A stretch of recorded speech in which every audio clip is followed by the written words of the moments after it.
Ciao, davanti a me ho una Volkswagen Tiguan. In questo video ti mostrerò dove puoi trovare il set di attrezzi. Trova il tuo set di attrezzi nel vano motore, dai un'occhiata al bagagliaio proprio qui. Se lo apri puoi trovare la ruota di scorta, l'estintore e la maglietta d'emergenza.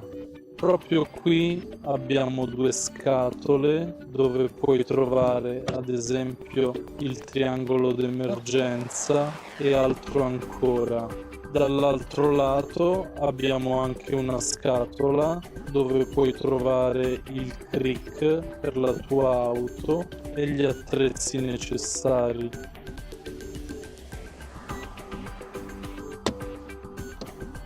Se hai trovato utile questo video, lascia un like, un commento e iscriviti al canale.